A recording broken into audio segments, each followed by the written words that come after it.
Good morning, everyone, ladies and gentlemen. First of all, I would like to thank you for participating and following this webinar promoted by the Getulio Vargas Foundation, DAPP, with the topic 2022 Elections and Disinformation in Brazil.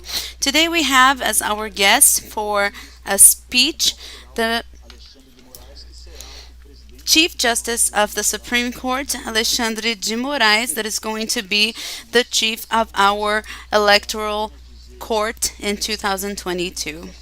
Before we start, I would like to say that the opinions expressed by the members of the Getulio Vargas Foundation staff and people who participate in online broadcasts represent exclusively the opinions of its authors and not necessarily the institutional position of FGV. We also reiterate that everyone who is here agreed to participate in this event spontaneously, and with that, they authorize the use of their image for this broadcast, which will be made available afterwards in the official channels of FGV. Before we start with Justice Alexandre de Moraes, I would like to ask for a brief introduction the President of FGV, Mr. Carlos Ivan Simonsen Leal.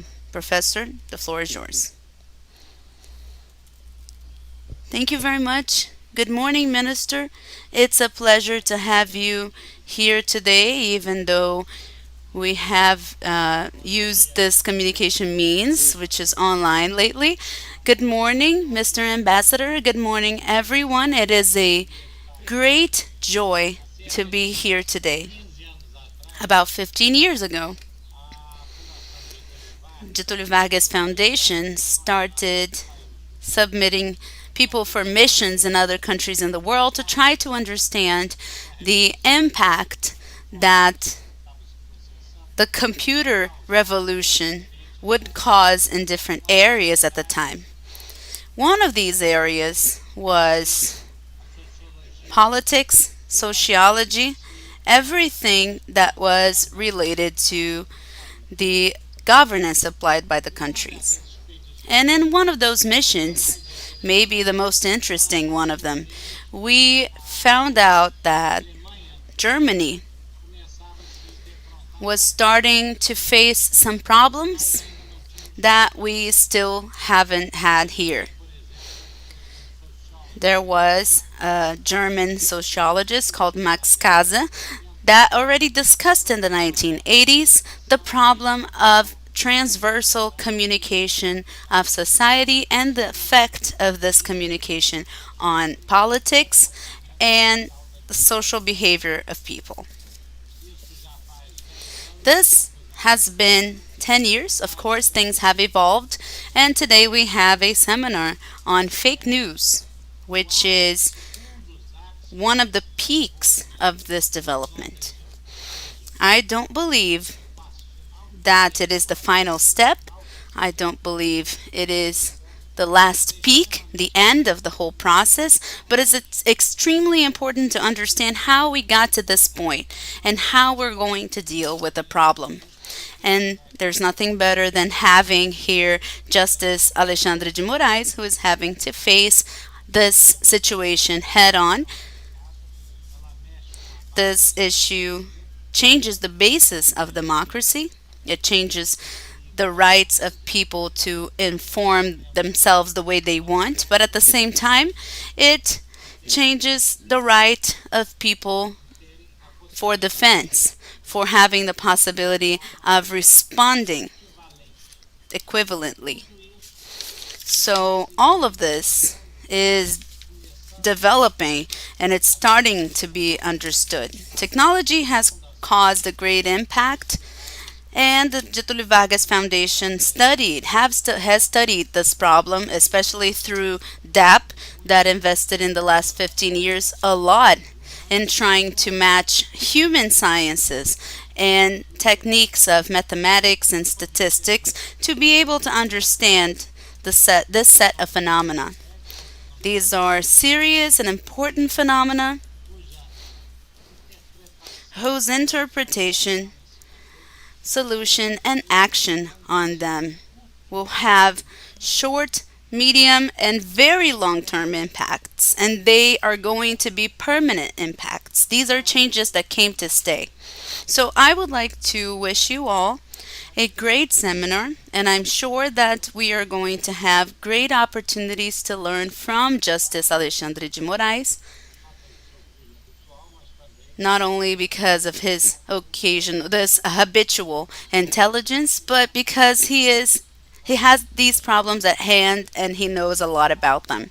I would also like to thank the collaboration of the Embassy of Germany that has supported many of these initiatives, bringing researchers and debaters that show the evolution of another reality in Germany. Thank you very much to you all, and I wish you all a great seminar to everyone who is following us. Thank you very much, Professor Carlos Ivan. I would also like to pass the floor to a brief introductory speech, the Ambassador of Germany and Brazil, Mr. Heiko Thoms. Thank you very much. Dear Justice Alexandre de Moraes, dear Professor Simonsen Leal, dear ladies and gentlemen in the audience, before an election, the citizens are informed through the newspapers and the TV about the programs of the parties. They compare the political proposals, their dispute in the public space, and they make a fundamental decision. This conception is what sustains our Western democracies.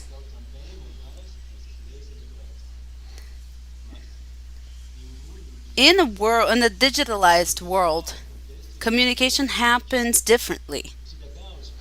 The citizens form their opinion in a different way, and the politicians communicate in a different way as well. Tweets, messages, WhatsApp messages are shared millions of times. Brief, effective sentences, followed by small videos or charts. In this huge avalanche of news, the messages can no longer be traced. This is added to the possibility of approaching citizens individually regarding their personal preferences, which are accessible because of the accumulation of big volumes of data. And there's the possibility of fragmenting even more the public space.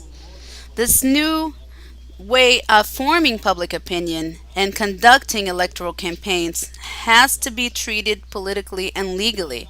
This is not easy because freedom of expression is a valuable asset. Freedom of expression is essential for democracy.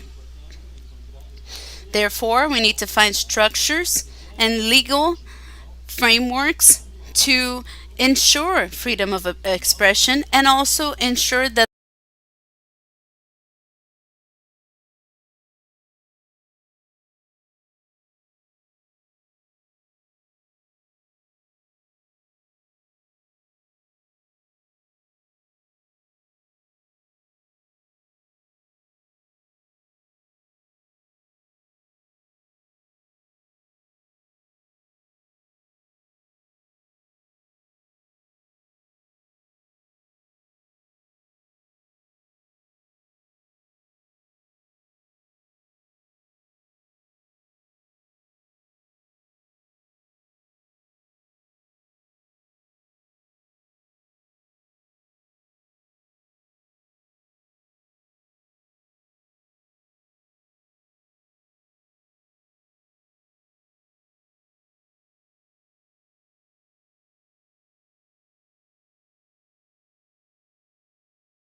DAPP, Marco Ruediger, thank you very much for carrying out this event today.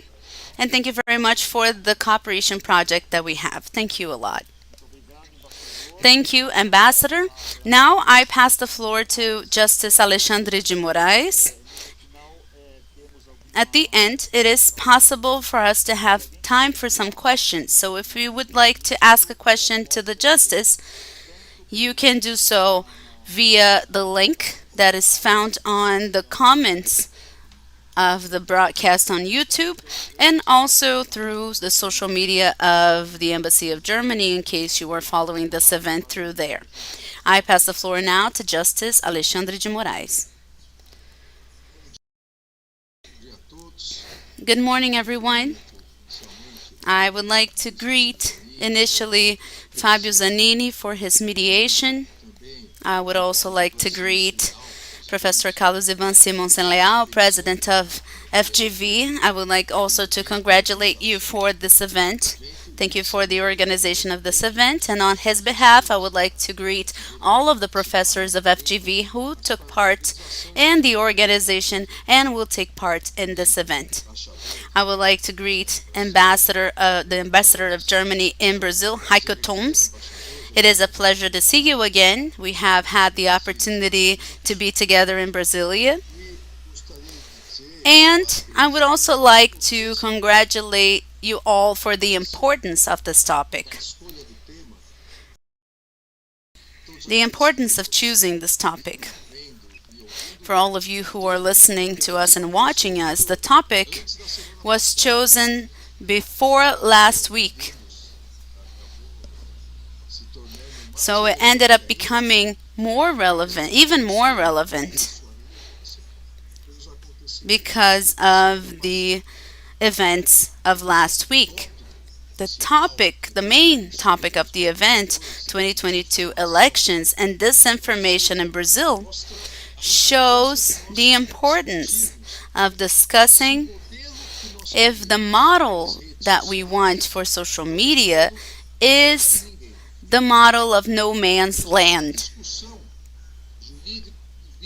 The legal and political, sociological discussion, no matter what bias is being discussed, starts with one question.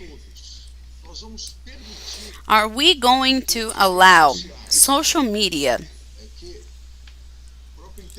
and the internet itself to continue being a no man's land? Because that is what is happening right now. Mr. Simonsen Leal said in his initial speech about the need to study this technology, and FGV has done this for a decade. They have studied the impact of this digital revolution, and one of the impacts, as it was mentioned by the ambassador, is trying to prevent manipulation. So for us to get to this point, we have to look back and ask ourselves, how did we get to this point where people record videos, professional videos? What started amateurly is now an industry of monetization.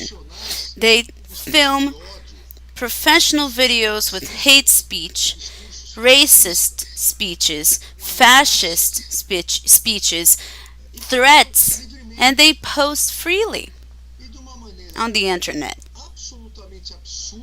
And absurdly, they want to hide away behind freedom of expression. This is nothing new. The freedom of expression has limits established in any other environment, in the press, in television, in the radio, in people's social life. But in the internet, they cannot be prohibited. On the internet, liberty became something different. On the internet, everything becomes impunity. In my opinion, this is a fake discussion that lost its purpose. And I say this as someone who needed to learn throughout 2 years through the investigations in the inquiry of fake news, which I would call fraudulent news. They are much more than fake news. They are fraudulent news with the purpose and with the intention of criminal organizations. I'm not going, they do not speak badly of someone just to speak badly of someone. It is a criminal organization. I'm going to describe this in detail in a second, but I am someone who needed to study this in practice throughout the last 2 years. And something that I always ask myself is, how did we get to this point? How did we allow more and more an impunity in social media? This is very severe. This is very serious. We mix up the free trade of ideas and freedom of expression with a true impune arena for aggressions and hate speech. It's a true guerrilla against democracy and the rule of law.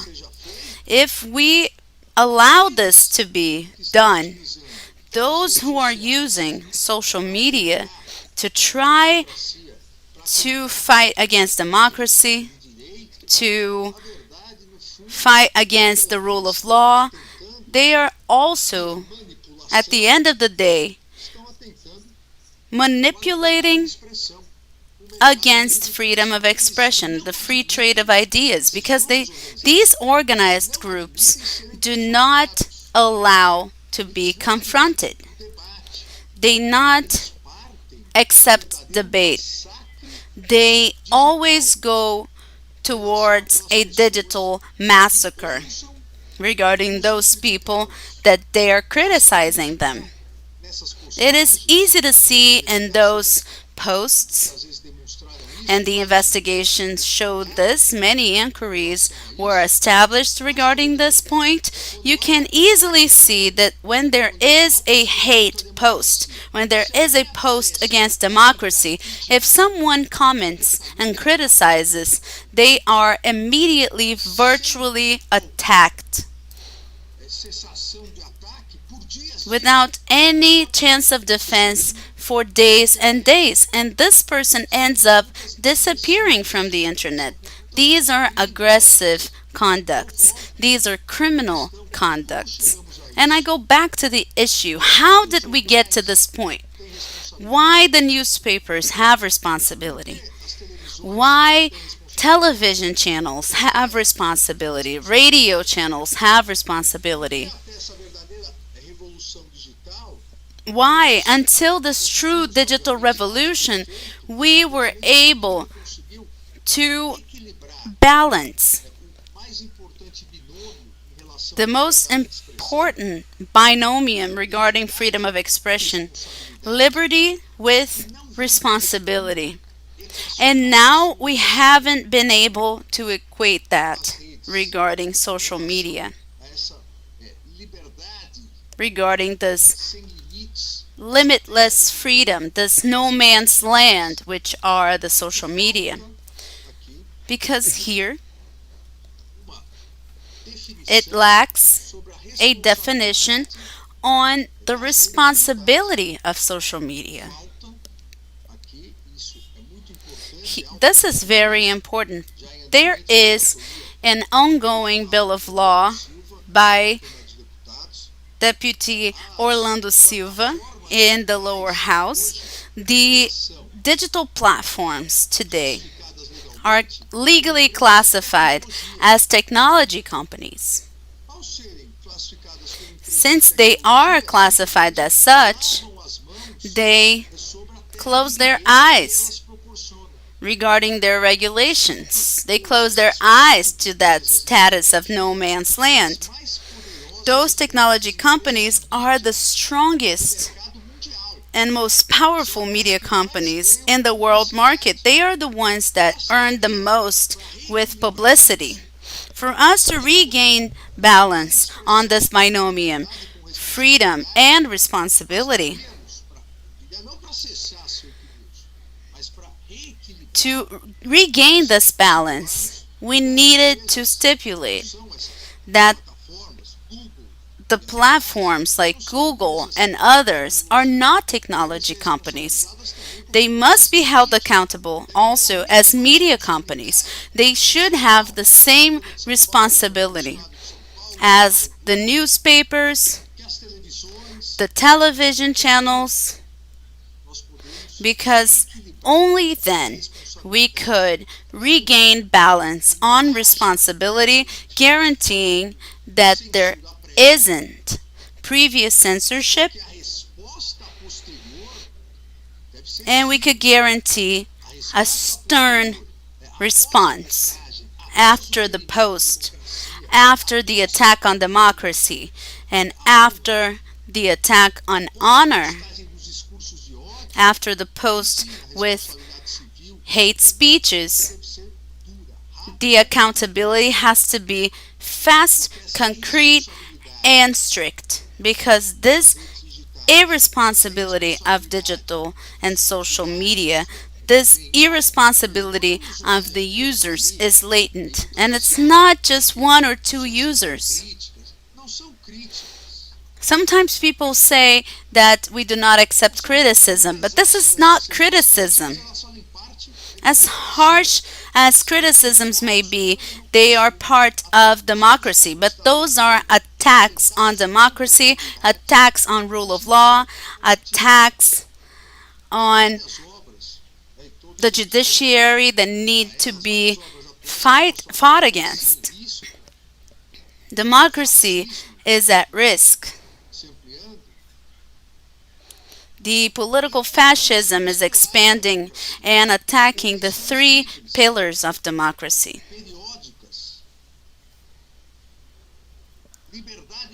freedom of press, freedom of independence of the judiciary, and what these digital militia are doing. They are attacking the three pillars of democracy. They're trying to curb the independence of the judiciary.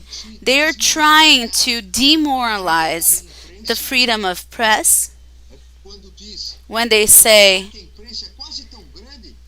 attack the press, these digital militia attacks freedom of press as much as they attack the public institutions. They say that the traditional press is sold out.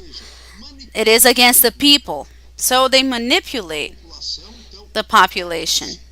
They attack the second great pillar of democracy, which is freedom of press.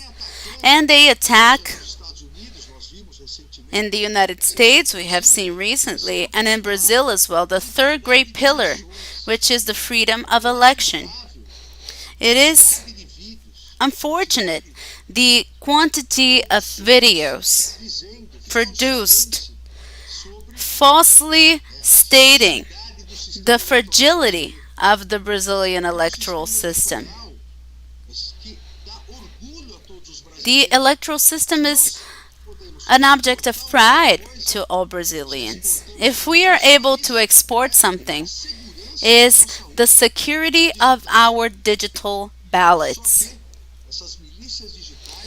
But those digital militia, they try more and more to manipulate public opinion, clearly with the intention of attacking and damaging democracy. I insist on this point because what is clearer is verbal assaults against people individually. Fabio Zanini knows this better than we do because he is from the press.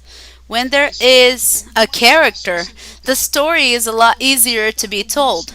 So if they attack justice such and such, if they curse at them, if they threat to kill them. It is a lot easy to make this more popular than those insidious attacks against democracy, against rule of law, damaging the basis of Brazilian Republic, saying that elections are fraudulent, saying that free press and traditional press are corrupt, saying that the judiciary is not independent.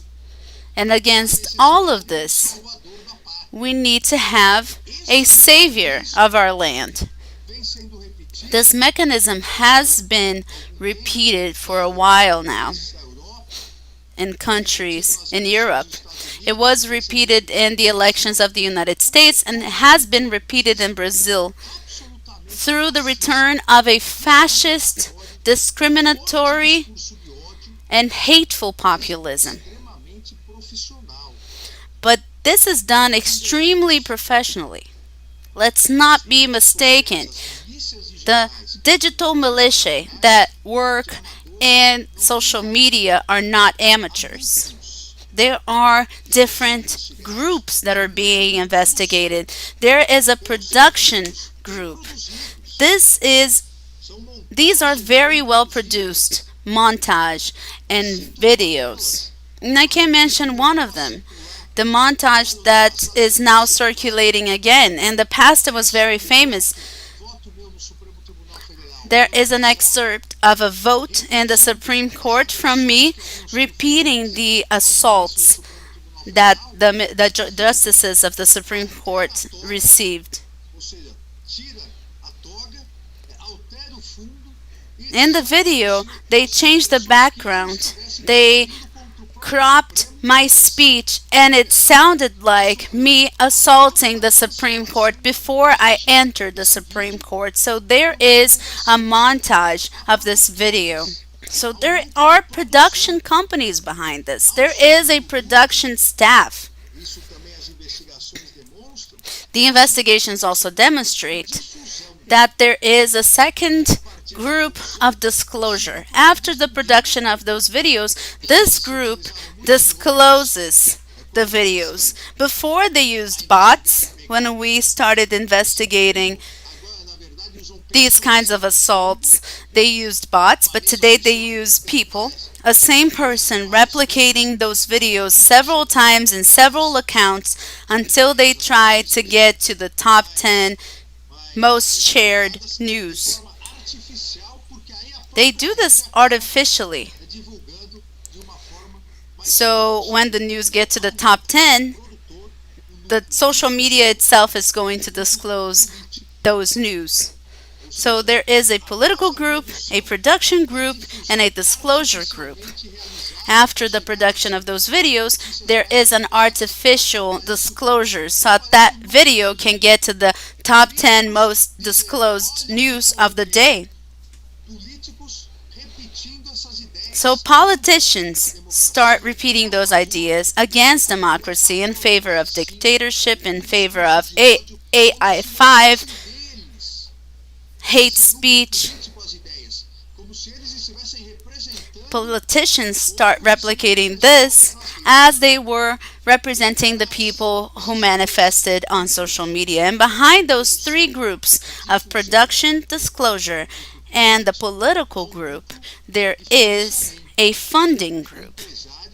There are entrepreneurs that influence those networks with ideological intentions, political intentions, and electoral intentions. So let's not be mistaken. We have a great challenge. This year in the electoral Supreme Court, we had to face the pandemic, we had to face the attempted invasion of hackers. We had a fast response with investigations and prisons on the eve of the second round of votes. And we have a great challenge for next year to prevent those digital militia from influencing and the elections and from them to stop trying to discredit the rule of law in Brazil. It is not possible to allow hate speeches. It is not possible to allow speeches against democracy, worsening a damage to the democratic institutions. This is not an attack to freedom of expression. We only need to apply to this so-called no man's land the same rules that exist outside social media. Responsibility. Freedom with responsibility. Either for those who produce the production, disclosure, and political groups, as well as the funding groups, and for the platforms. I insist that those platforms can no longer be considered only technology companies. They have to be considered media companies with the same responsibility of the others. No more, no less. I ask here, if a traditional newspaper or if a television channel discloses every day news about pedophilia, actually news that incentivize pedophilia, incentivize dictatorship, torture, will this TV channel not be held accountable? Why doesn't the same happen with the social media? We need to learn from the past. And this has been repeated, especially throughout this last week when we had a milestone in the fight against this political and anti-democratic extremism. And we have repeated the words of a philosopher that says, tolerance, total tolerance with the intolerant ends up harming tolerance itself.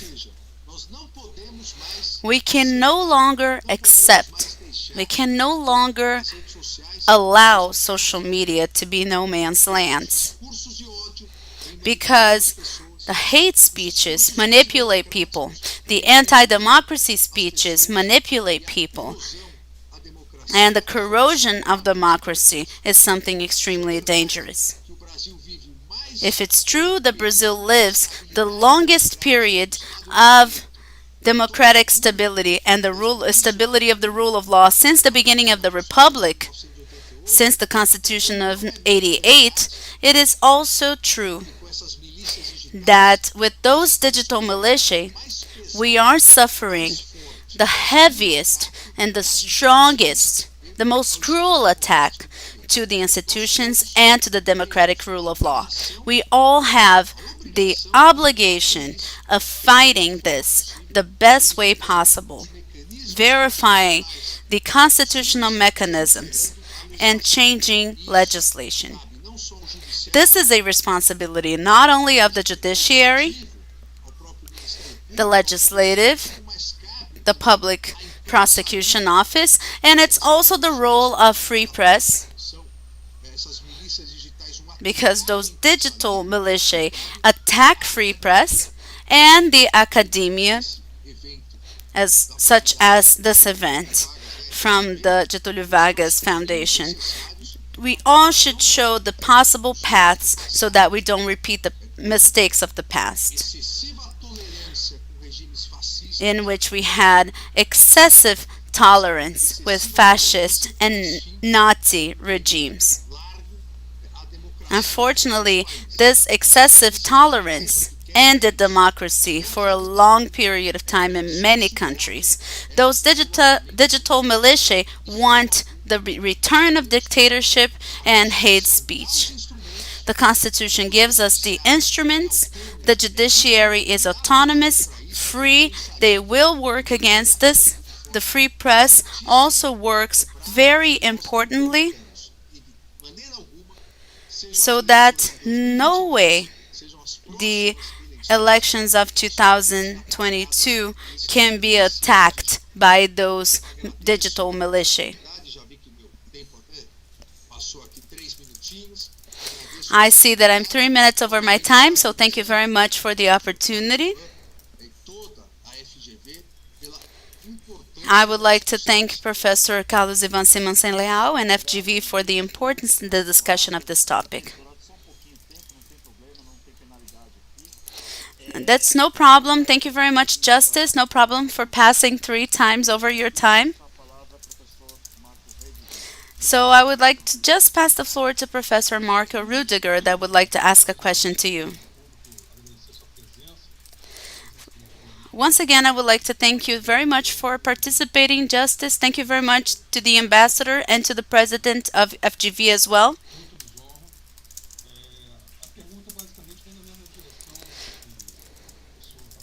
The question goes along the same direction of what you just mentioned, Justice. And I would like to relate this to an event that I was able to watch a few days ago, in which Angela Merkel, in the Security Forum of Berlin, she brought as one of the most important missions was the defense of democratic values. President Biden was present in this forum, and he was also extremely concerned about this issue of defending the democracy. I think this is a very important thing.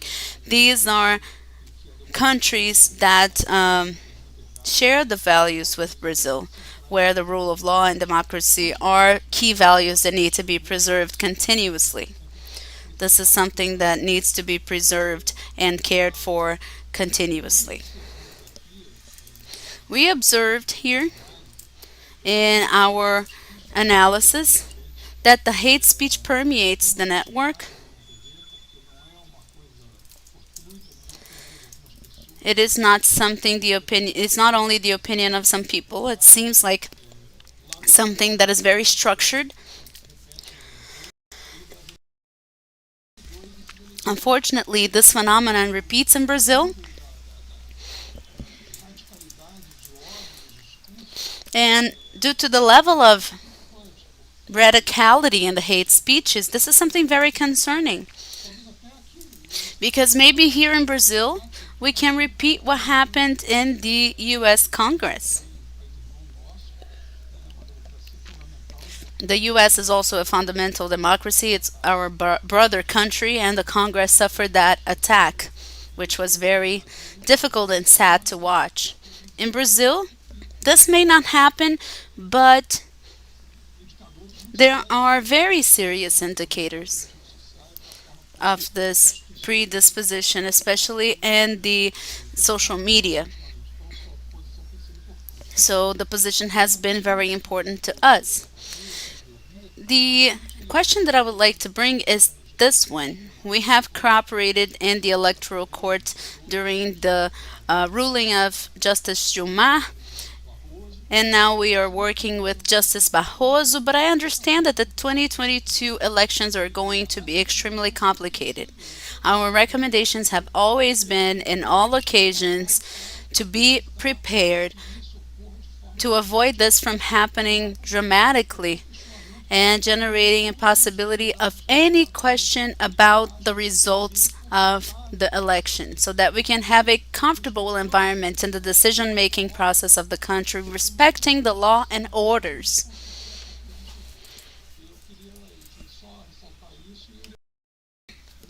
I would just like to highlight that and listen to you on this topic, on the institutional mechanisms to prevent that. How do you see them, since you will be heading this important work in 2022, dealing with the situation which, in my understanding, will be stronger and more decisive than we had in the last 2 elections?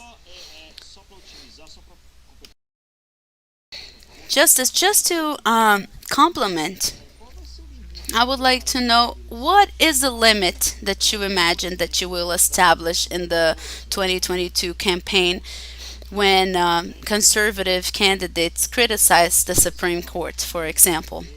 The work of the Supreme Court, the justices, we can anticipate that this is going to happen. Maybe candidates for president or governor. I believe that you will have a very stern stance that you have been having so far. So, what is the criteria to define what is the limit? First, I would like to thank Professor Marco Ruediger. He was the one who contacted me, he was the one who invited me through the assistant that has helped me in the fight against fake news, Celso Periola. Thank you very much, Mr. Ruediger, for your question. Professor Ruediger mentioned a very important issue. We cannot fool ourselves saying that the democracy and the democratic values are self sustainable without the need for us Democrats to fight for their preservation and their strengthening. We cannot fool ourselves on that. We cannot be mistaken because in the last 10 years, all over the world, we have had a hiatus of a bigger struggle for the preservation of democracy, as if democracy was already preserved all over the world and that wouldn't change. That gave birth again to the populism and the hate speeches and the attacks on democracy. Because people started wondering, if democracy is so good, why don't I have a house yet? Why don't I have a job? So the manipulation was, if democracy was so good, why wouldn't everyone have everything? And that's where we started to have populist regimes in Eastern Europe initially and going through the whole world. The most severe example that democracy needs Democrats, those who respect democracy, fighting every day to strengthen it, was the invasion of the Capitol in the United States. Who has ever imagined that in a moment of the U.S. history there would be the invasion of the North American Congress? The founding fathers probably were horrified wherever they are with that invasion on the land of modern democracy. With all the problems that all countries have, the country that always illuminated Western democracies was the United States of America. So we need to defend the democratic values. We need to. Sometimes I'm criticized because of this, but we need to harshly and quickly fight against the intolerant. It is not possible to have fascist speeches today, to have people defending the end of institutions. That cannot be mistaken with criticism. And I also respond here what Fabio asked.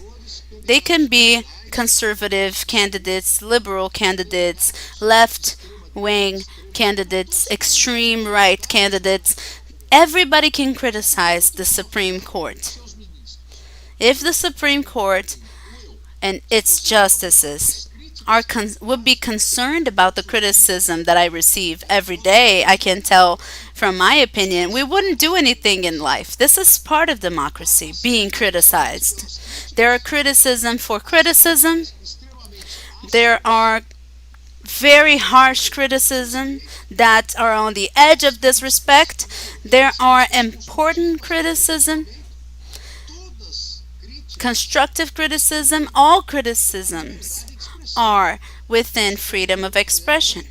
The Supreme Court reaffirms freedom of expression, reaffirms the possibility of criticism. There is no restriction to criticism at all. but incentivizing the attacks on justices of the Supreme Court, incentivizing assaults on the health and life of justices in the Supreme Court, or incentivizing dictatorship that closes the Supreme Court. These are not critiques. These are attacks on democracy. So, answering very objectively, what is the limit to the criticism on the Supreme Court? No limit. The criticism to the Supreme Court are extremely possible within democracy. Those who are important, those who point out the mistakes of the Supreme Court, have to be taken into consideration. Those criticisms that have no purpose at all are going to be heard, and criticism has to be defended by the freedom of expression, and they are. Impunity and the use of freedom of expression as a protective shield for the practice of illegal activities is not allowed by the Constitution. Perfect. Justice, would you have more time for one question, please? Professor Carlos Ivan would like to ask a question to you.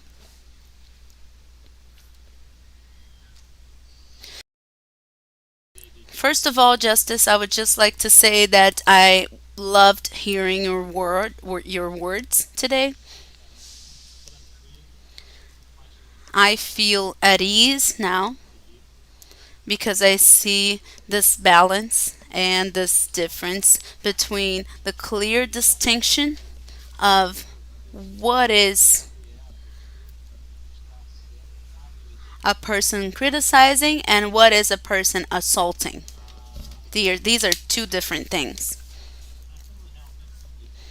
We do have trouble caused by the new types of communication. The phenomenon that is hitting Brazil is hitting countries all over the world. Countries where you have democracy depend on the middle class. The middle class of the country is important because they are the basis of democracy in the country. A country that has only very wealthy people or very poor people is going to have trouble having a true democracy. And those middle classes all over the world are suffering a phenomenon of reduction of their average income because of the ascension of Asia. China deindustrializes and the others industrialize more. So you end up having great economies that have commodities, that have a small industrial sector, and they have a sector of services formed by pizza delivery people. This evidently causes a revolt. The ascension of Trump in the United States has a focus on that. The ascension of governments that are more extreme in Europe also focus on that, and this phenomenon is going to continue happening. If this phenomenon does not stop, then it is going to be hard to sustain democracy. But under the hypothesis that we consider stopping this phenomenon, it is paramount to disaccelerate the phenomenon. And this acceleration also happens with other phenomena. The traditional media vehicles are dismantling. So why is that happening? Because of advertisement. Advertisement left to the big social media platforms. So they have to, the media vehicles, they have to cut cost. And by cutting cost, the quality of the product is diminished. And with the diminished quality of product, they offer something that is not that different from what is offered in social media. So we end up in the saying of Bernard Shaw: the low intellect people want to talk about people, and the high intellect people want to talk about ideas. So the means of media end up talking about people because you want to attract viewers and readers,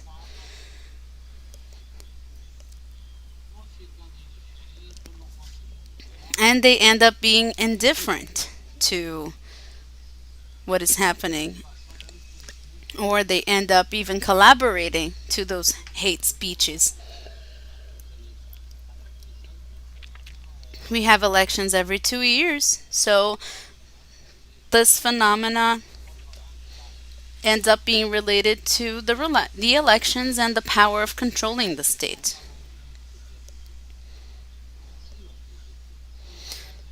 We say that we have a democracy, but we still have an important step to take,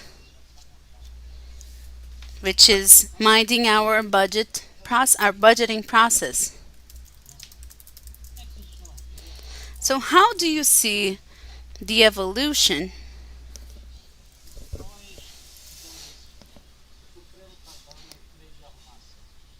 in the Supreme Court?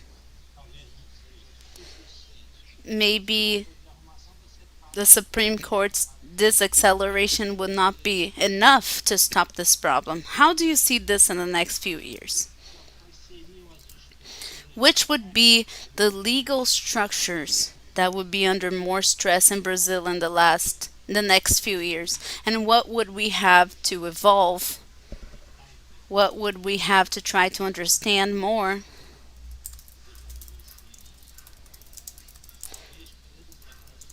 We are attached to the situation where the state is reacting. It's not taking the leadership right now. This question is very important and very interesting, Mr. Simonsen Leal. Not only the institutions, but also the traditional media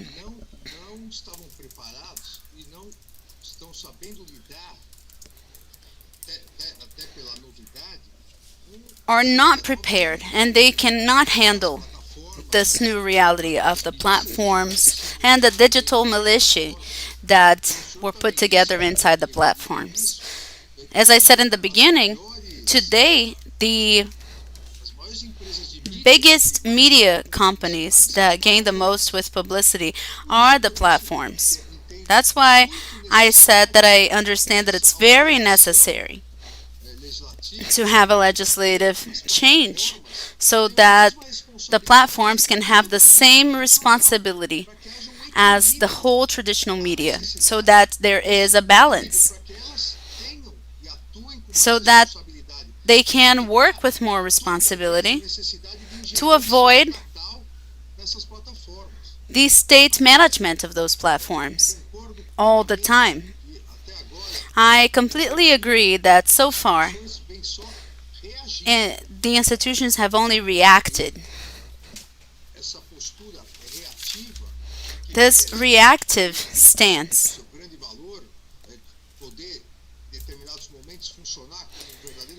in certain moments can be a disacceleration to tidy things up, as Professor Simonsen Leal said. Obviously, here I don't have a finite answer, but in my opinion, we need to strengthen democracy, and from that, we need at least to have an a proactive attempt to remove political actors or people who try to exercise this fascist activism with hate speech, attacking the institutions. We need to strengthen the political parties. The political parties today, and that may have been the biggest mistake for them, the evolution of the political parties, maybe we have had the biggest mistake of Brazil after the Constitution of 88, because the political parties are weak and the personalities are worth more than the parties. The parties cannot move away personalities with fascist speeches, hate speeches, and that has incentivized people to want to appear in the media with hate speech, with speech against democracy. They want to be famous and they want to join a party to be able to be elected. And the parties end up accepting that. And that ends up damaging the stability of the party itself. So we would have to have a political reform that brought the elector and the candidates closer, so that the party itself could use the possibility of prohibiting those people from becoming part of them, that from becoming politicians. If we don't strengthen politics, if we don't strengthen the democracy in parties, we are going to allow those snipers of hate speech to be in power. They ignore the rules of democracy and they ignore the rules of the political parties themselves.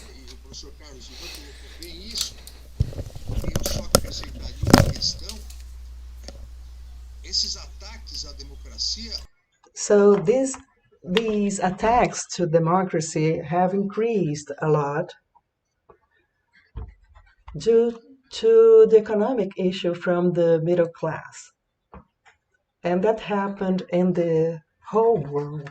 The United States is a good example, but added to that, there's this discourse that what entailed this problem in economy was corruption in politics, how dishonest the politicians were, weakening politics. And the Republican Party in the United States, that is a very traditional party, they were not able to prevent the populist backlash, so to speak. So that enabled for the entire world to see populist candidates self-centered with hate speech, easy speech, attacking all the institutions. So everyone is to blame, all the institutions. So from that, they believe that they are going to destroy everything and then the economy is going to improve. From the standpoint of parties, there was no reaction possibility because they were very much weakened. I don't believe that besides the judicial measures, because they are reactive, we should strengthen the parties. We have to diminish the number of parties to make them stronger and to prevent populists.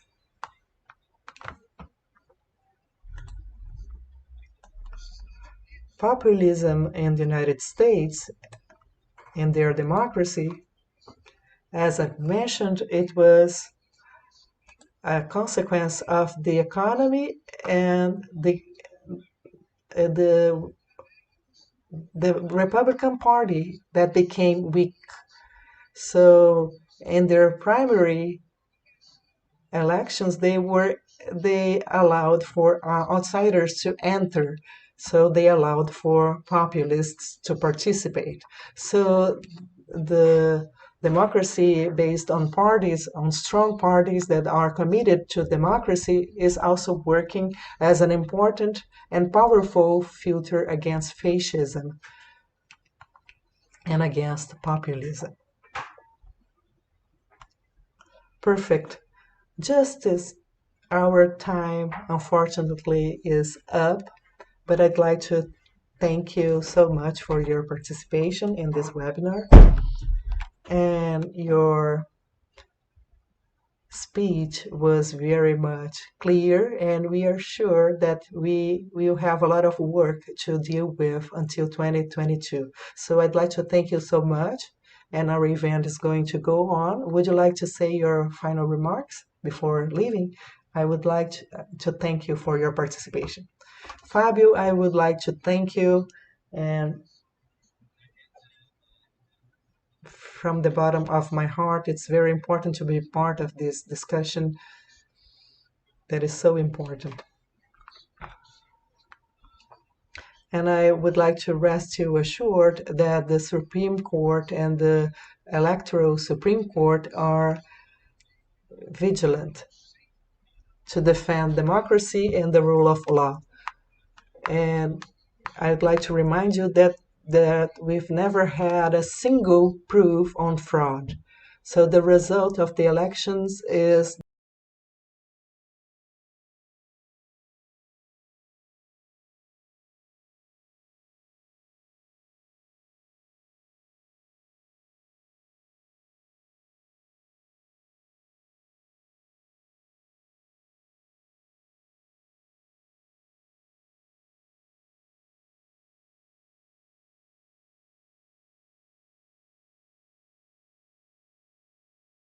who is going to debate is Professor Marcos Heikman, Thiago Rondon, who is the coordinator of the fight against disinformation at TSE, and also Monica Rosina, Director of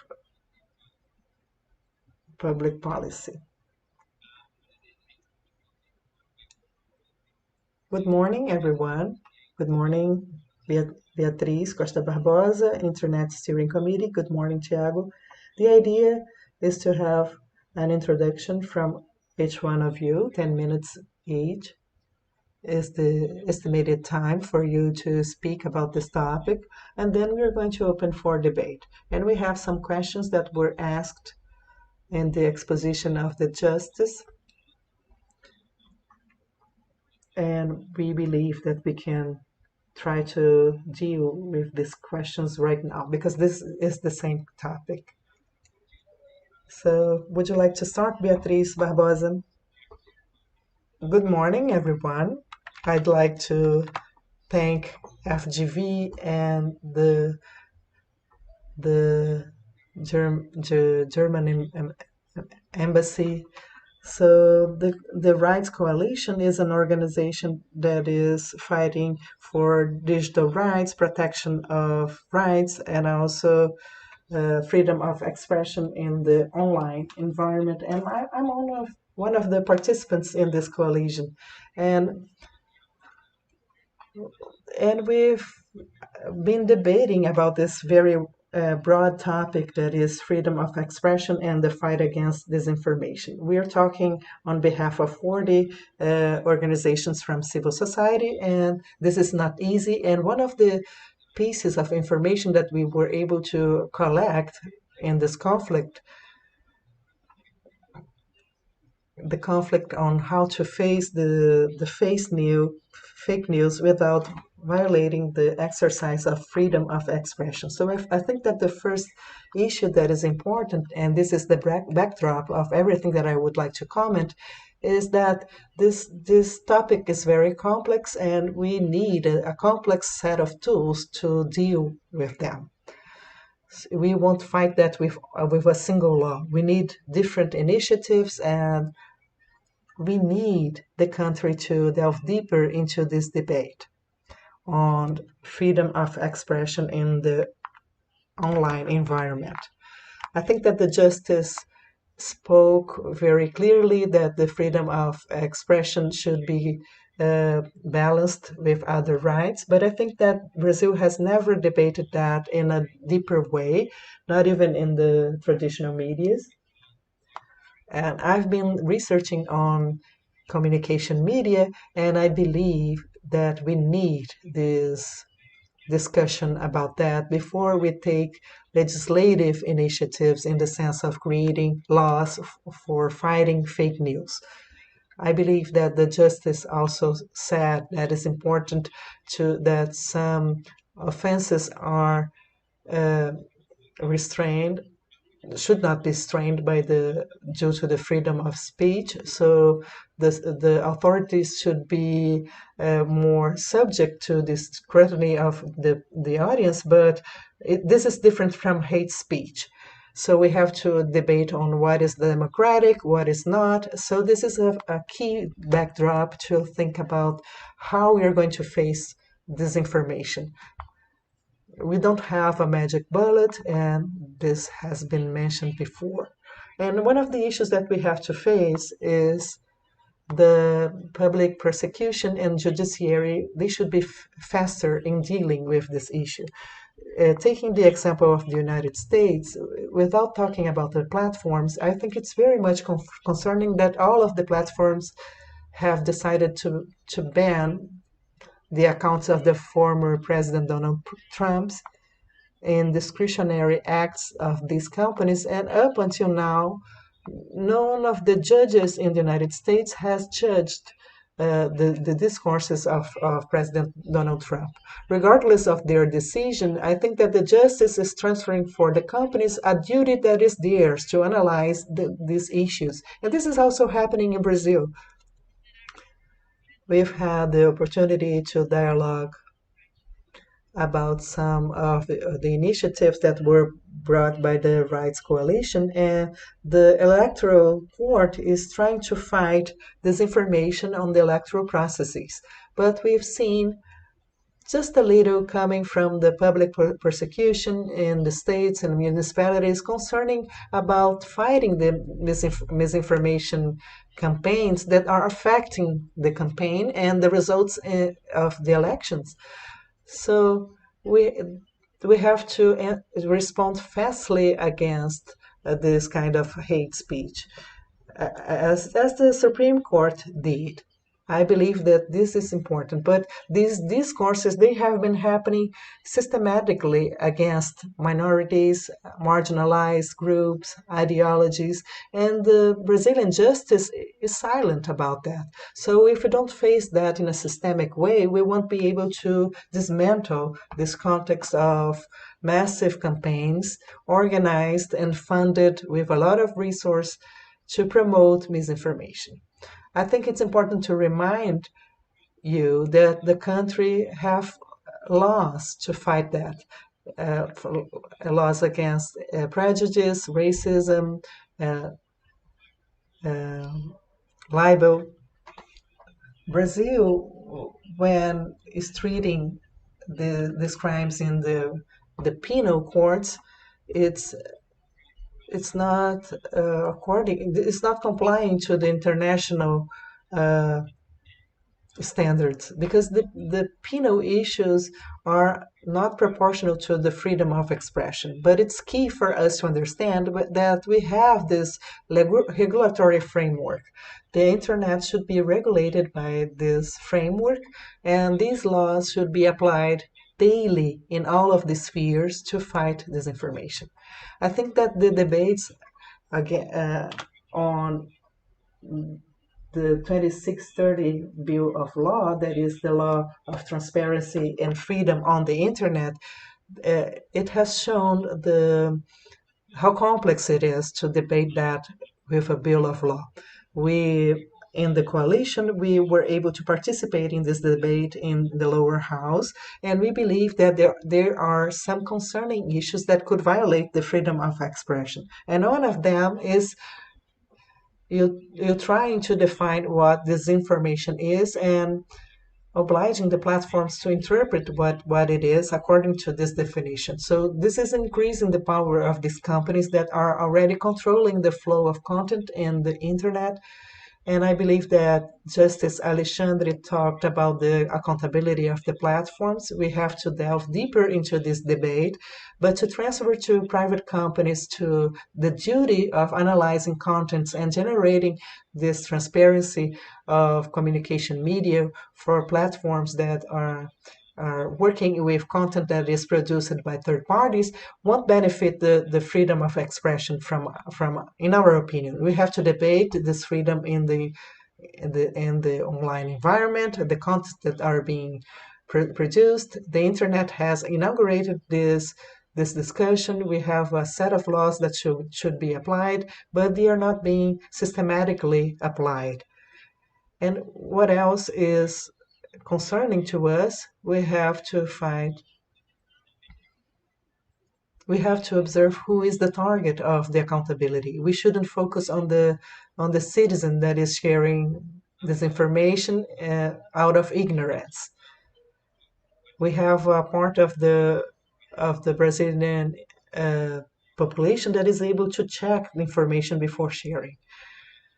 And it's also of great concern that there's this logic of increasing the collection of the data from the users. We have proposals of traceabilities from WhatsApp that came from this 2630 Bill of Law, because the more data that is collected, we have more chance of redirecting misleading contents for these people. And to add, I'd like to bring some possible ways that could be used for fighting disinformation without violating the freedom of expression.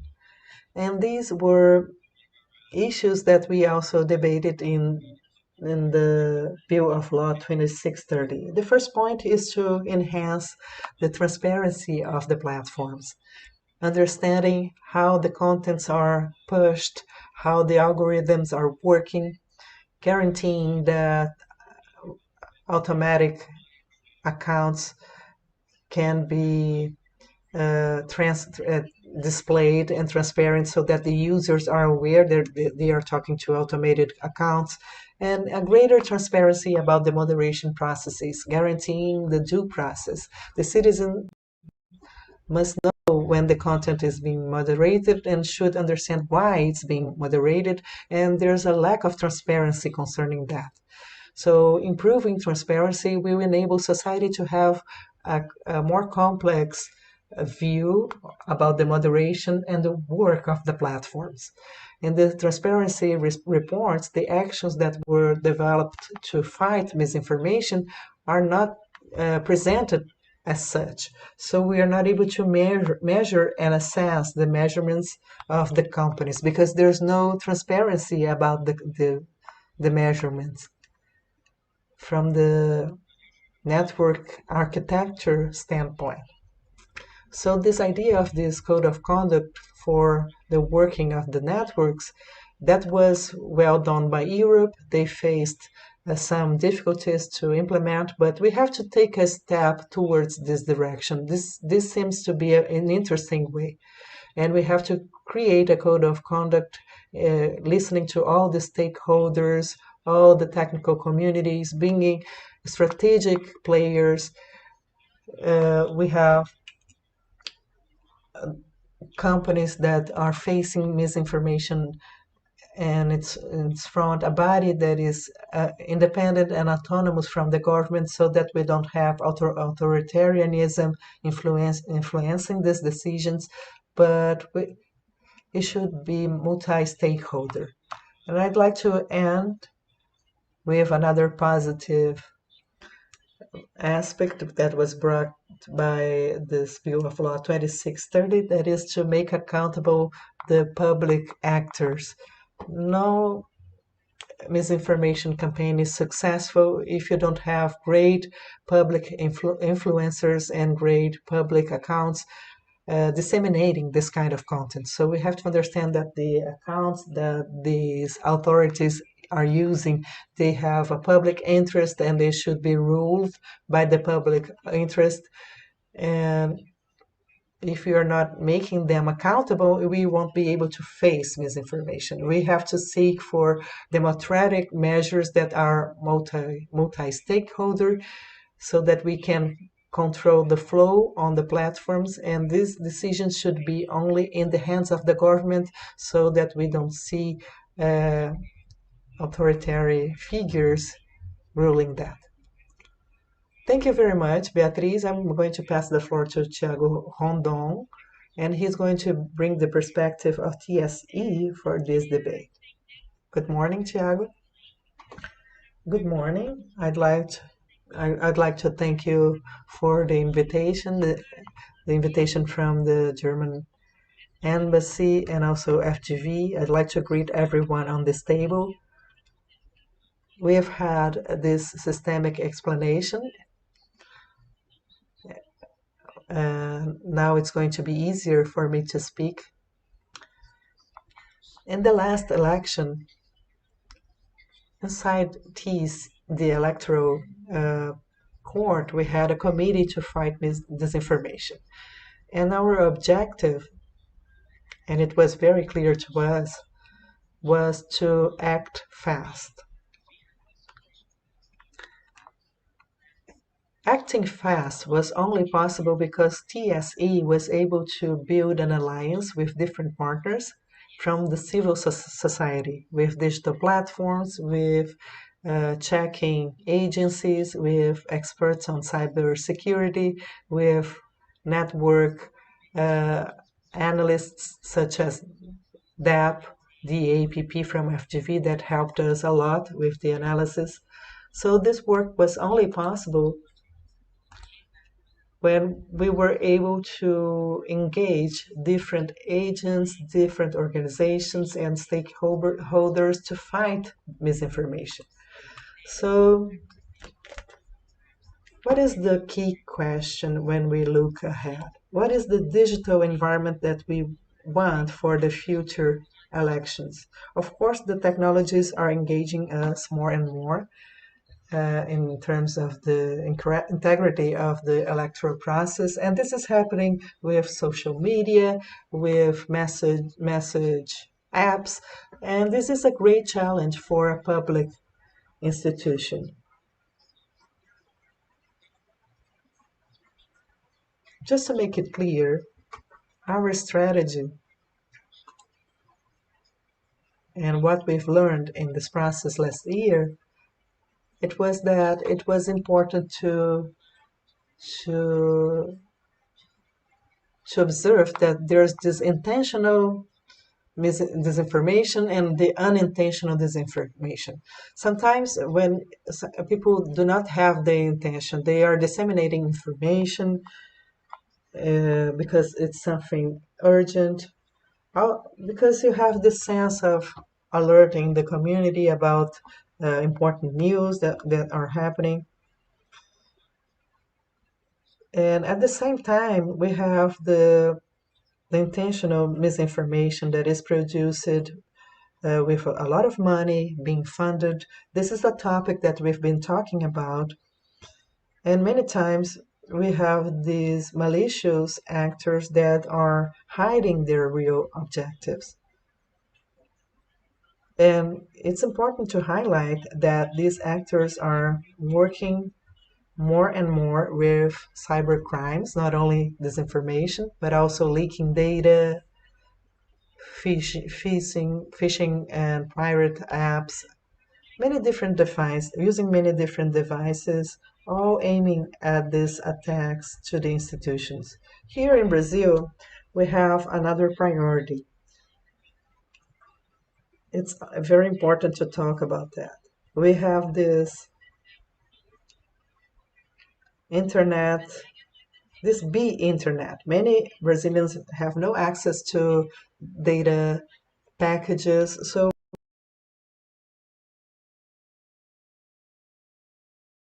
to access the internet. And sometimes a provider of a digital platform is funding the access of some people. So what's happening in practice? A great part of the Brazilian population is only using an internet with a few apps.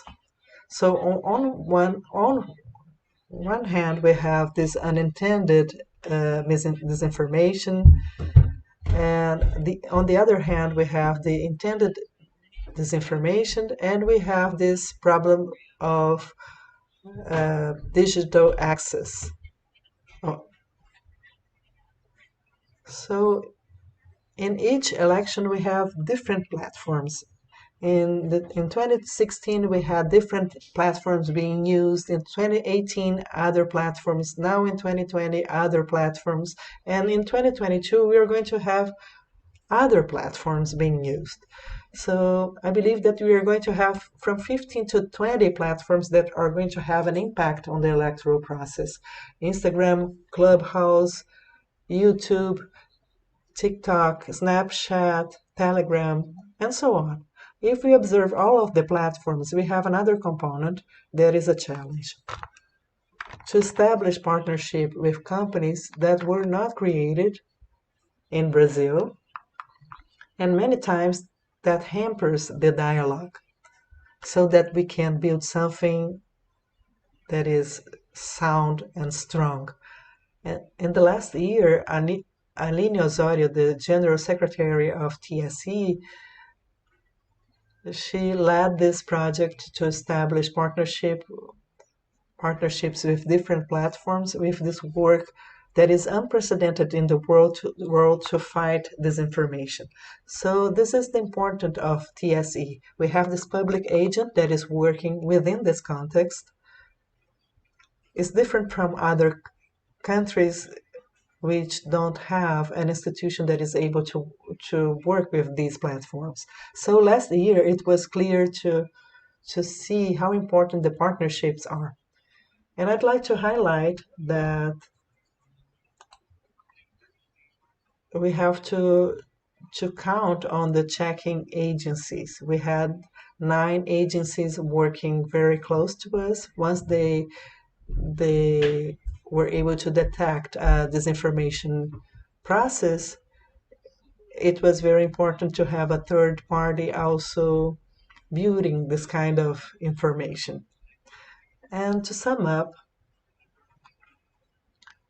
our lines for the future, I believe that we are going to focus with digital platforms in 3 points. First, this civic policy. We have to have a very clear policy about unauthentic behavior, about disinformation, on results, and also hate speech, especially during the electoral process. And these policies should be developed for Brazil. We've noticed that some of the platforms, they have policies, but many times they are designed for different contexts and in different countries.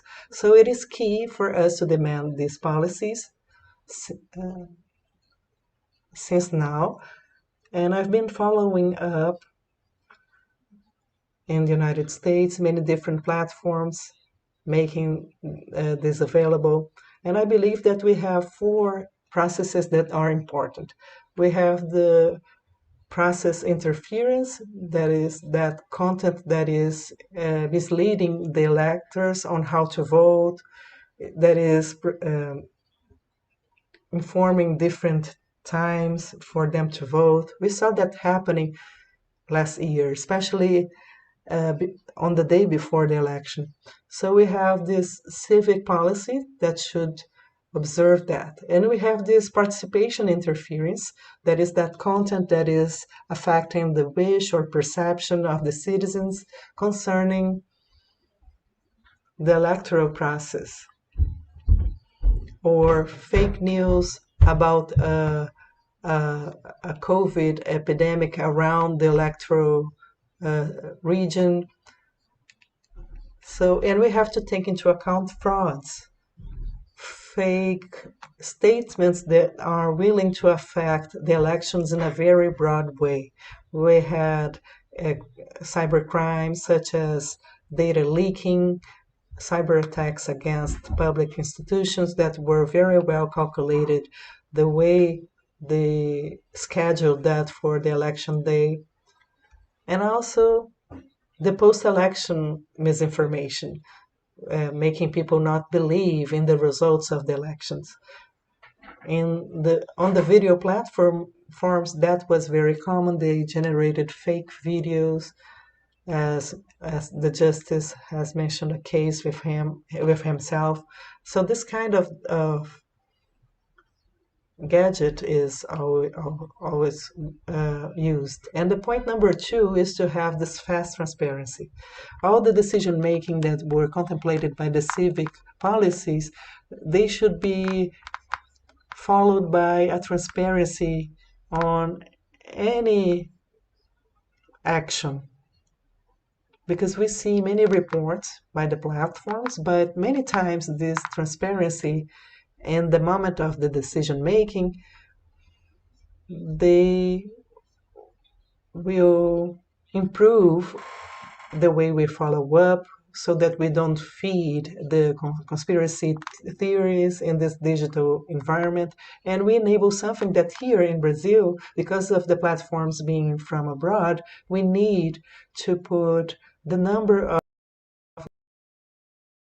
society. They should test these platforms. They should validate that. We shouldn't wait for the election day for us to follow up the reaction.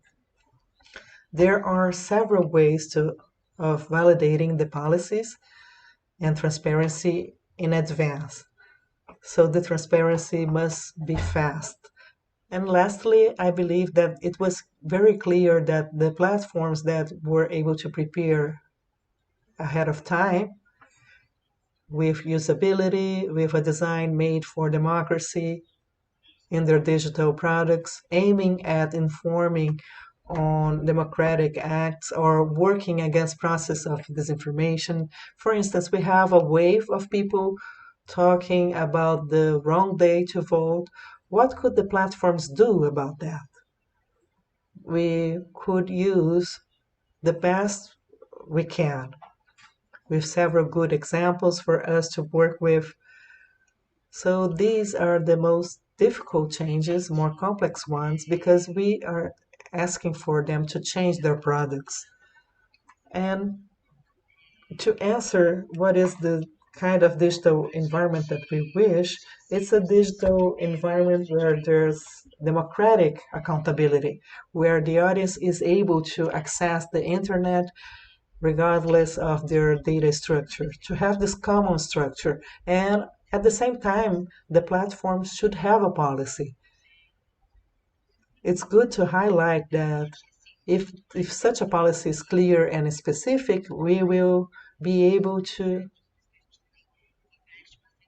if it's not clear, we are going to suppress information for new technologies.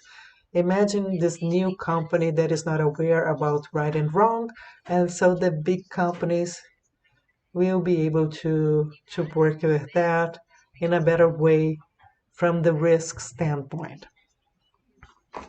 So thank you very much. My time is up. Thank you, Thiago. I'm going to give the floor to Professor Marco Ruediger. I'd like to thank Beatriz and Thiago for being present. I'll try to add something to what you've just mentioned because I think it's so clear. All the points were mentioned were very important. I think there are two key things. I'd like to highlight, as Bia has mentioned, something that is very important. That should be object of a single debate, bringing the electoral court for this debate with specific signs for this code of conduct. So what I miss, and this is the second thing that I'd like to highlight, is the platforms to explicit their policies. Because the platforms, in the case of the invasion of the Congress in the United States, They promptly worked and firmly worked. They didn't allow room for that coup or for that attack against democracy to the point of blocking the president.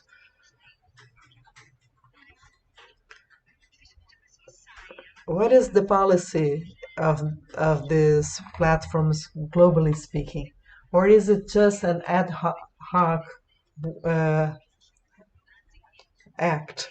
So depending on the political context of the country and the capacity of mobilization of civil society, what is the commitment? I think it's important for them to explicit their policies.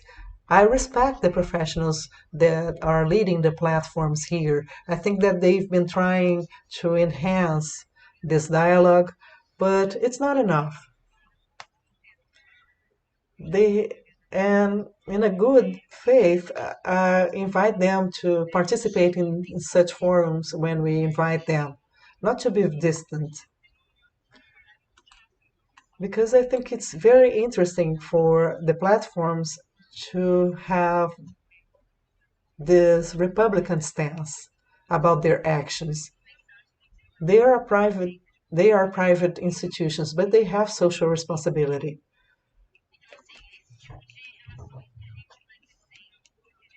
So we shouldn't use that only in a punctual way.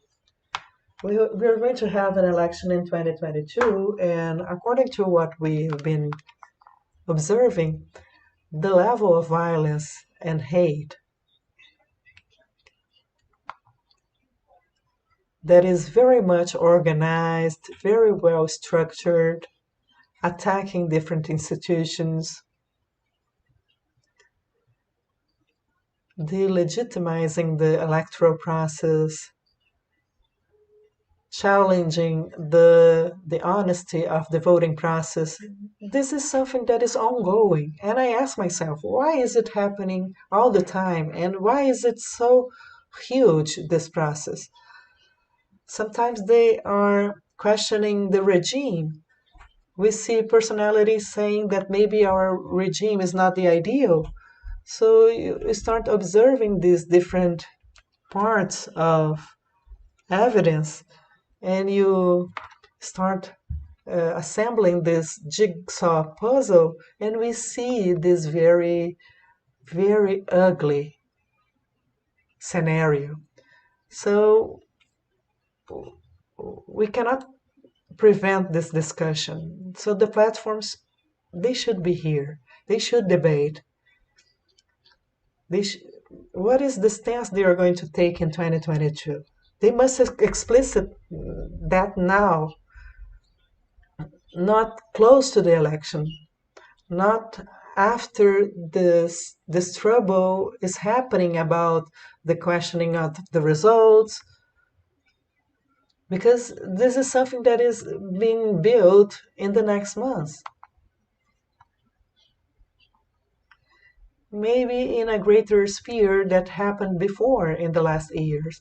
So I think that us, the Democrats who respect the Constitution, who understand its imperfections, we are much more interested in perfecting the institutions, the norms, the democracy in Brazil, maintaining the freedoms, maintaining the respect towards the others, the institutions.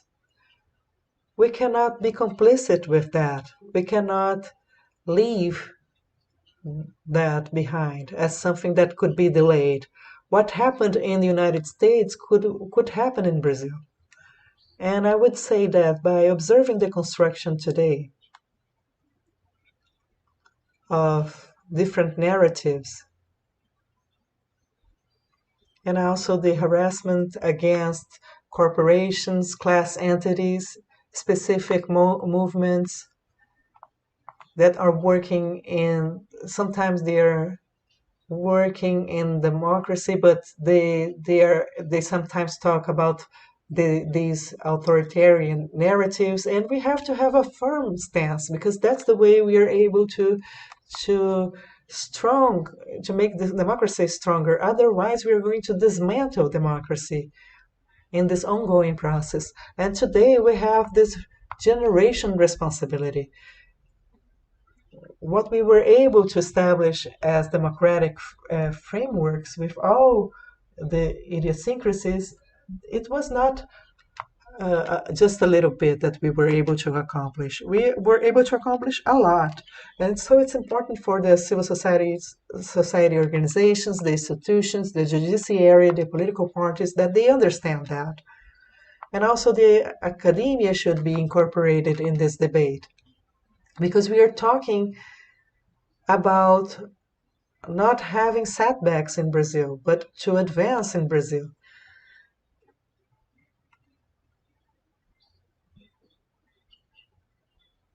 And this, of course, the system is going to be unequal, it's asymmetric, we have complicated issues because we are operating over this deficit of citizenship that is very serious concerning education, the fragility of supporting science in Brazil, that is the future of the nation.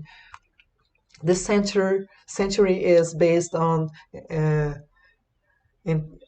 artificial intelligence, on this more encompassing knowledge about networks, about artificial intelligence, about more sophisticated mechanisms to integrate people in this new economy. Are people prepared for this new economy that is emerging? We see this environmental issue as something that is the core of the world. How could we treat that in this way? This is an issue to be debated. Is this the most intelligent way of doing that? Wouldn't it be better to preserve the biodiversity and the environment, having this scientific exploration of biodiversity? So I'm talking about different points of debate that are very important for the public debate. We have to discuss about these contradictions that are happening within the democratic environment. But it's not possible to try and destroy the democratic rules. This is very serious. It's a matter of national sovereignty. What is national sovereignty when you have robots from other companies influencing the elections in other countries such as the United States, for instance? So I believe that the democracies should protect themselves, should support themselves, and should seek for solutions together within this historic, cultural, and social context that we are living today. So, despite of the success of the Chief Justice Barroso leading the electoral court, I believe that we must prepare the institutions and the environments to perceive the complexity of this issue now. We cannot wait for 2022. We have to start this debate now. Thiago, I believe that the TSE should open this huge debate about that on the second term, on the second semester. We should create a forum on that. I think that we should gather forces to create this. Maybe it's a permanent forum to follow up this discussion and advance from there. I believe that the defense of democracy should be something permanent. The networks are working in real time. And we can simply have a timeline. Oh, let's see what's going to happen in 2022. We have to observe that right now. We have to reinforce the legal frameworks. We have to understand how this is going to work. I'll try to wrap up, but we should be attentive to the networks. We have new networks emerging. We have new communicative spaces such as games. They are part of the political debate, and it's much more complicated, it's much less accountable. You have platforms such as subs that are unaccountable and they have this political bias. We have all of this structure of complexity that is much more complex than 2018. So, how is it going to work? We have to prepare that now. This is something urgent. And at the same time, I see an opportunity because we are very much concerned about this topic moment of the networks. We passed through this utopia and now this dystopia, and I want to rescue, I want to bring back this utopia from the network. If we are observe this phenomenon creating democratical defenses in this process without limiting the expression of people, except for intolerance that is undermining the possibility of expression of all. So I'd like to highlight that. I think it's very important that we think about democracy and how to make the access to information something more accessible. We should engage schools. We saw how the networks were important during the pandemic, but also asymmetric. I believe that we have to have new perspectives in this strategy in terms of state policy, not government policy, but state policy, something permanent that came to stay. In other situations, we were very much disappointed and shocked because of the social asymmetry that was absurd, and we've been living with that.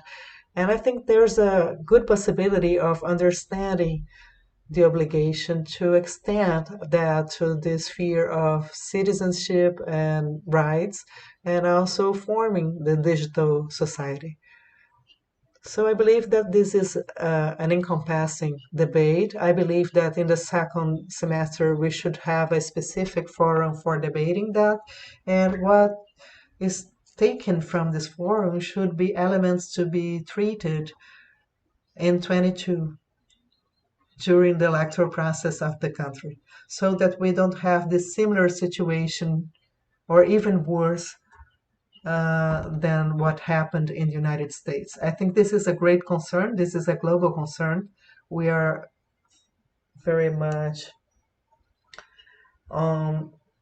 engaged with the democracies in the world, and we have to fulfill our duty in Brazil, in our space. It seems that despite of everything that was made by the checking agencies, by the academia, by the civil society, the TSE, it's not enough for us to face 2022. And if we don't understand that, we didn't understand anything. And we have to make that in an organized way so it's not repeated in a monumental way. Thank you, Professor. We still have 15 minutes and there are some questions coming. And I'm going to gather them because they are similar questions, and I'm going to pass the floor to you for comments. The questions are very much about what to do, what kind of legal tools we need, what to do in practice in terms of changing the legislation to curb this kind of attack. Bernadette da Silva is asking, which institutions and legal provisions are important and should be articulated since now to hamper the dissemination of attacks and hate speech that are threatening democracy? Amaro Grasso is also asking the following. Justice Alexandre de Moraes said that the existing laws today for the non-digital media, the offline media, are enough and they could be applied in the digital media. So why do we need this specific law on fake news as the one that is being discussed in the Congress? And we have the last question by Manuel Peterson. He's asking, what are the proper measures to fight the deliberate falsehood that the platforms could adopt without hurting the freedoms? So what kind of changes in the legal framework we could do without compromising the freedom of expression? Would you like to comment on that, Beatriz? And I'd like you to be short because we are out of time. I'm going to give a single answer. Marco brought a very important point, that is the lack of transparency of the platforms concerning the policies that they have to fight disinformation. I'm an activist of Intervoices, that is a civil society organization that has been fighting for 17 years for promoting the freedom of expression. And we've been trying to understand the policy of the great platforms such as Twitter, Facebook, Google, and YouTube. And part of the research was to find out the policy, because differently from the privacy policy and hate speech policy and the election protection policy that are well designed, in the case of the fight against fake news, we had this constant update from the platforms, and part of the research was to find this information, trying to understand how the policy was being structured. So it's very hard to measure the efficacy in this scenario of absence of a structured policy. And several questions were asked about what we should change. As someone who has been working with human rights for 20 years, I'm always reinforcing this idea that the rights that are valid offline should be applied online as well. Of course, we have specificities. We have to understand how the application is going to happen, the dynamics of that, bringing other challenges. But our legislation, our consumer protection code, they must be applied. My personal assessment is that the legal framework in Brazil is not able to answer fast enough towards these issues. So we are hostage of individual measurements of great corporations based on terms of use that were developed without the participation of society.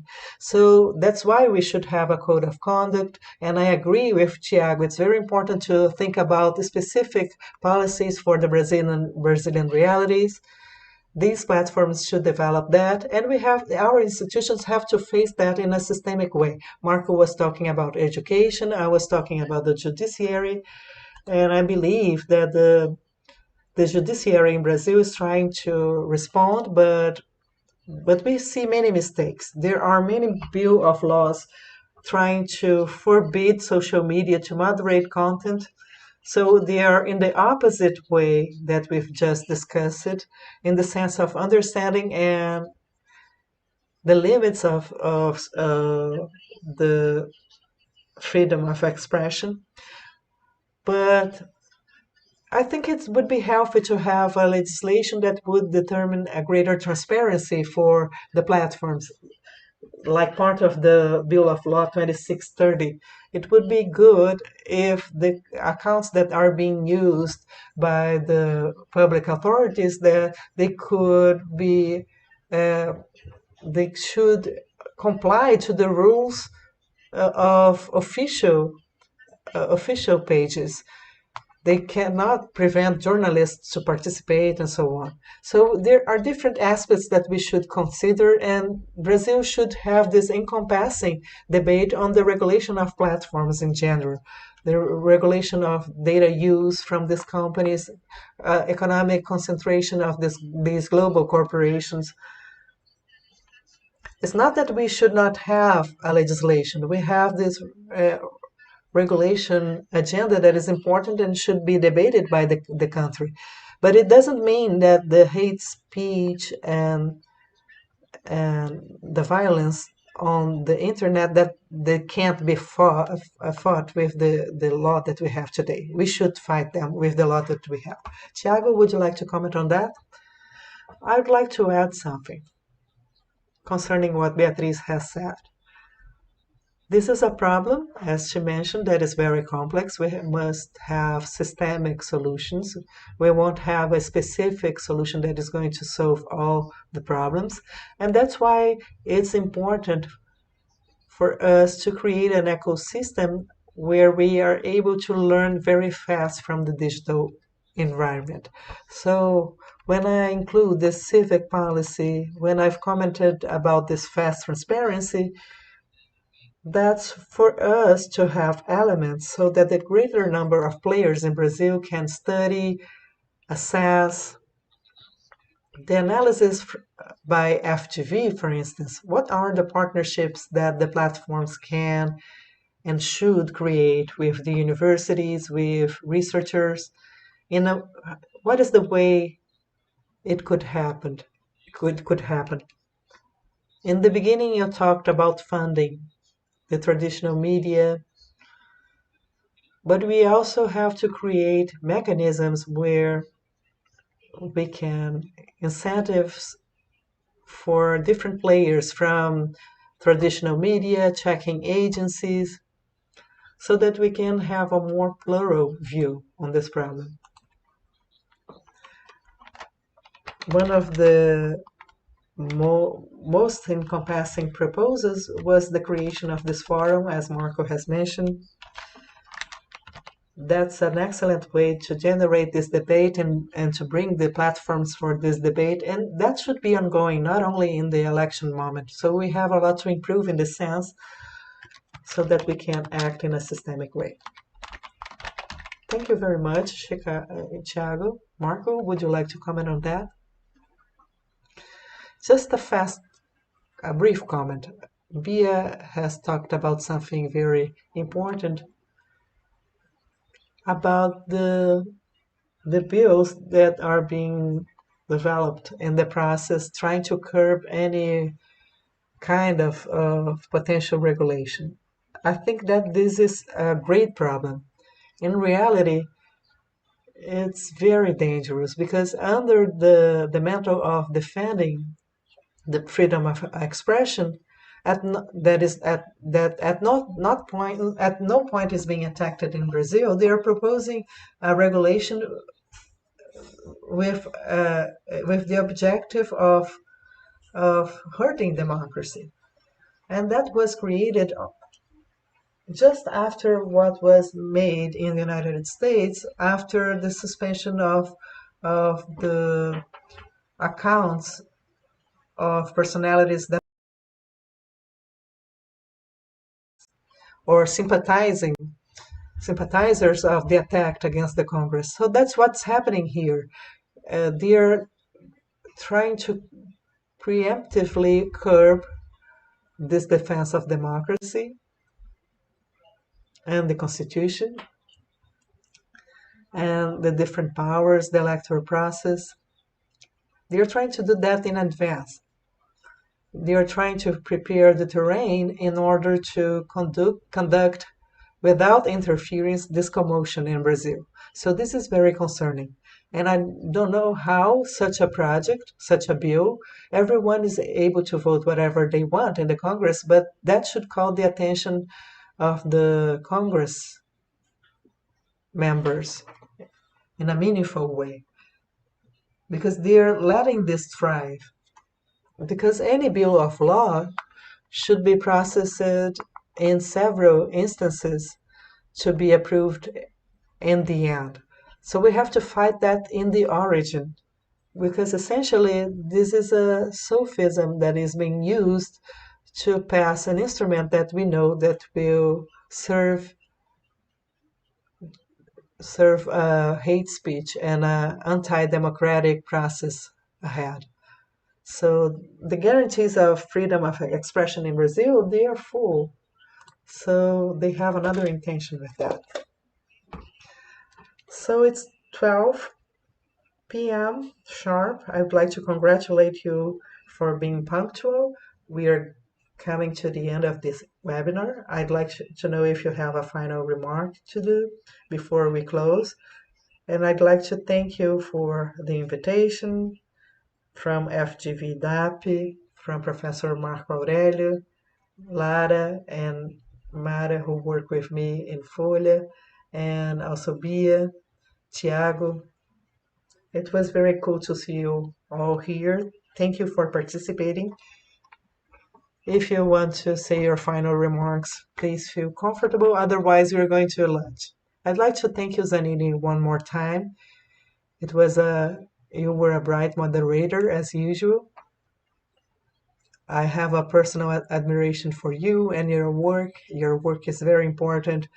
All the news reports that you produce and people in Folha de S.Paulo newspaper, they are core to this discussion. So I would like to remind you that we have a second roundtable that is going to happen in the afternoon. So I invite you to be back. So tap into this opportunity of debating.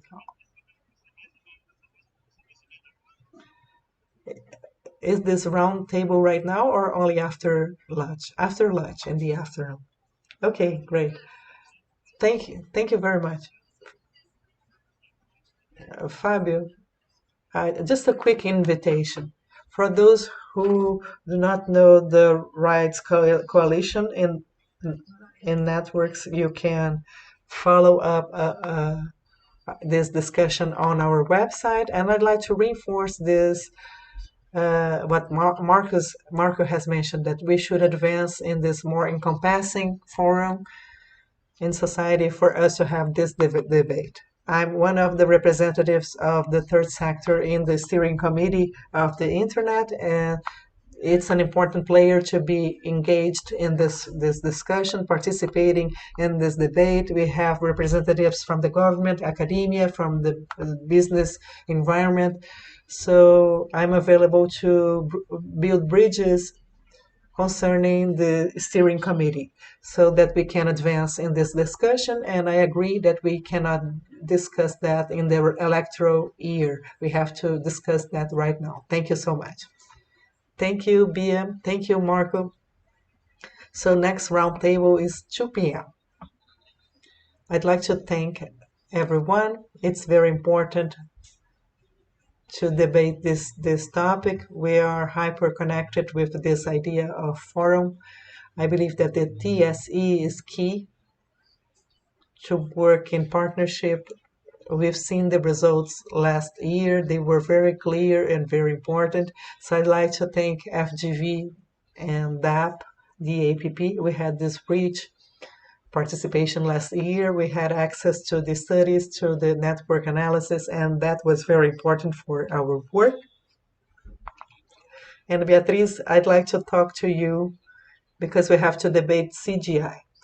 They were great partners. We had cases of cybernetic cases, and we started this work during the elections, and I believe that we should anticipate that as well. Thank you so much. Thank you, everyone. Have a good afternoon and a good week.